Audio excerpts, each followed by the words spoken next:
For many of you, the answer to this question is pretty obvious. However, a lot has changed over the years, especially recently, not only in terms of the turbulent economic landscape. We also have other factors that are coming into play that have changed the dynamic of these metals in many different ways. And we're going to talk about some of those and come to the ultimate conclusion, to the answer. And once we study and discuss which is a better wealth preserver, is it gold or is it platinum? Let's explore.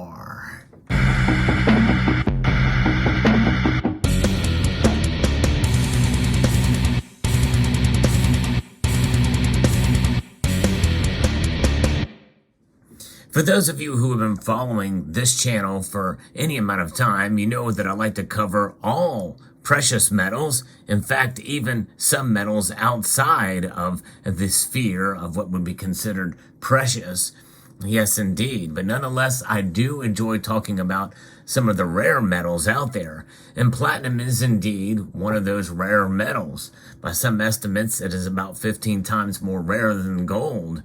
However, its price is about half that of gold right now, which means it might make it a good opportunity to buy.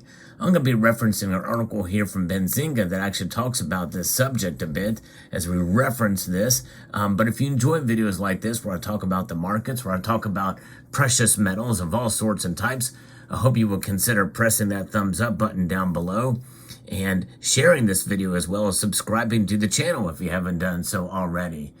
Yes, indeed. There's a myriad of worrying factors holding the economy down, including some recent bank issues. There's fear that that could heat up again. We have high interest rates that are now looming overhead, and they're probably going to be raised up again sometime soon. Persistent inflation and a weakening U.S. dollar. So many investors are now moving away from the riskier assets like equities and seeking ways to preserve their wealth and diversify their portfolios. We've seen a lot more silver stackers and gold stackers recently, but some people have been asking about platinum as well, especially some of you who may have watched some of my platinum videos. Admittedly, I am a platinum bull, but however, like anything, I may have my bias, but I want to be realistic about all of these assets that I talk about in the precious metal space. It's always good to be fair, and it's always good to look at the good and the bad. And there is good and bad with everything in life, but especially with regards to precious metals.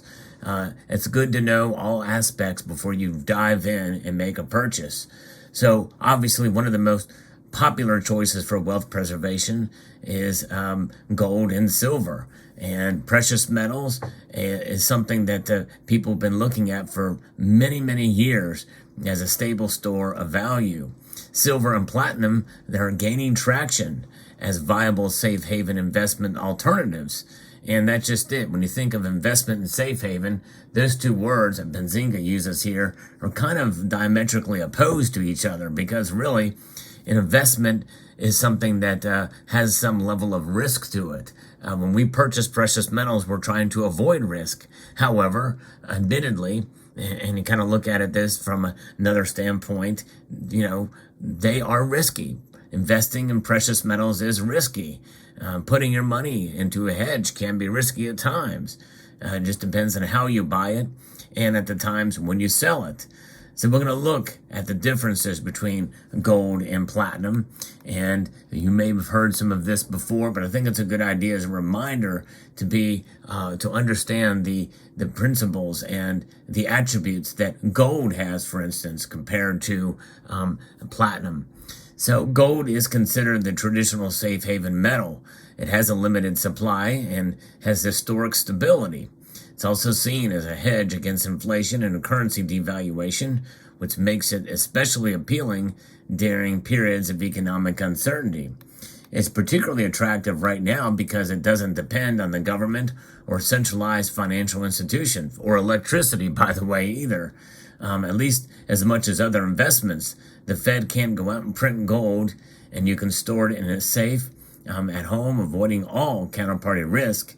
All you have is single party risk when you store it at home because you have to make sure it's safe.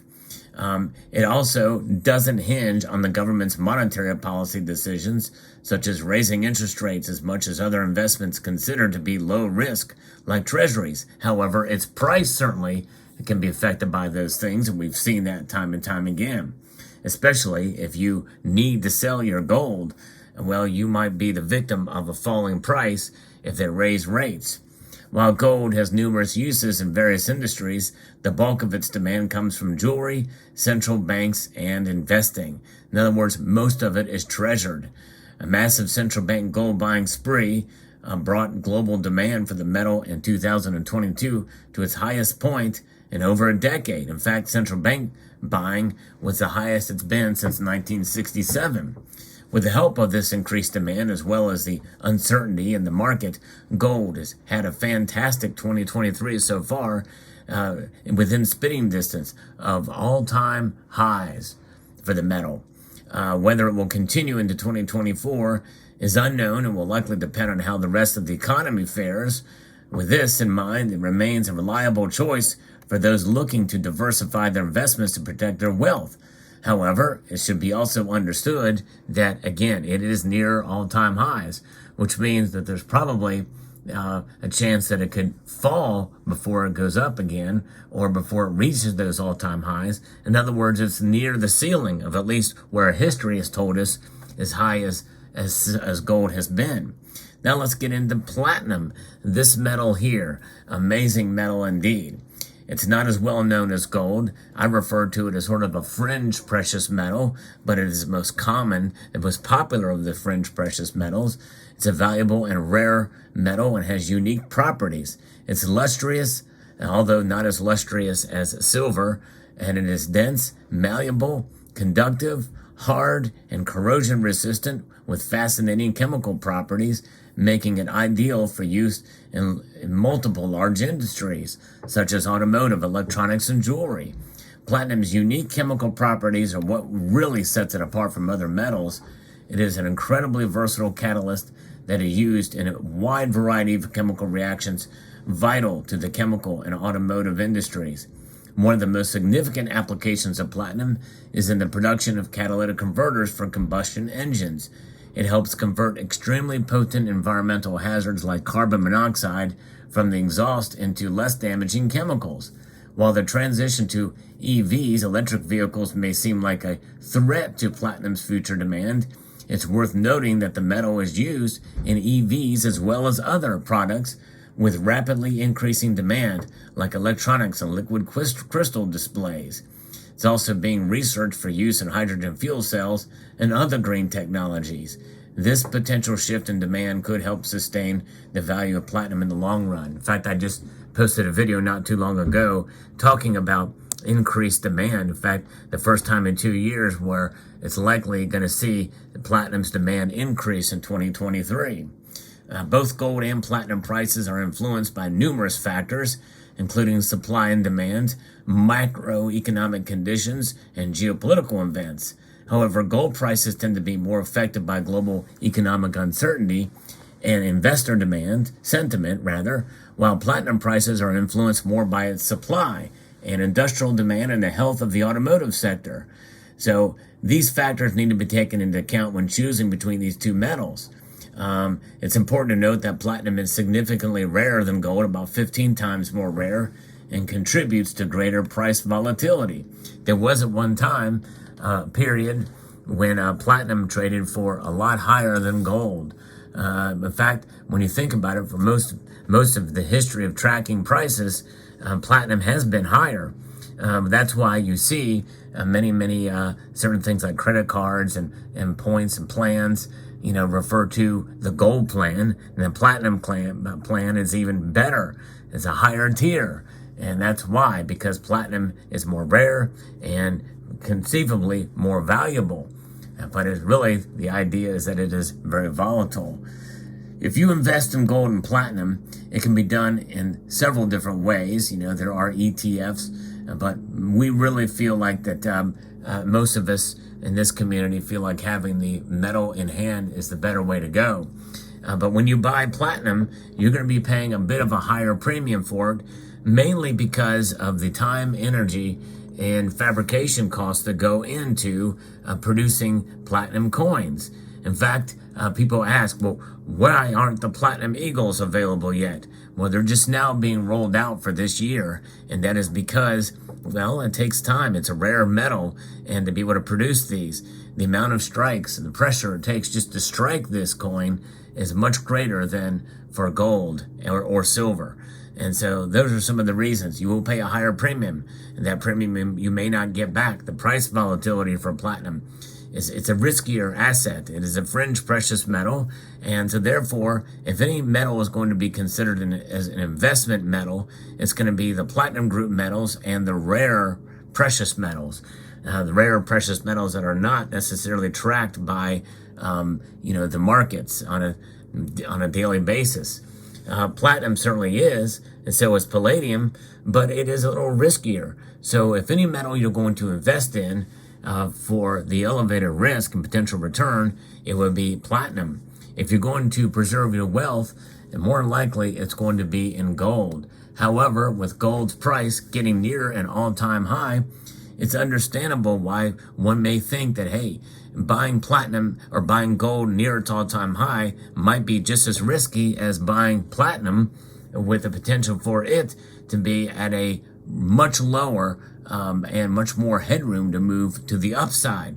There's more potential for platinum to go up than down at this point. Whereas with gold, yes, it could go higher, but there's probably a good chance that it could fall. Some people may feel that gold is overvalued right now. So with that being said, both may be somewhat closer to being running around the same amount of risk than ever before.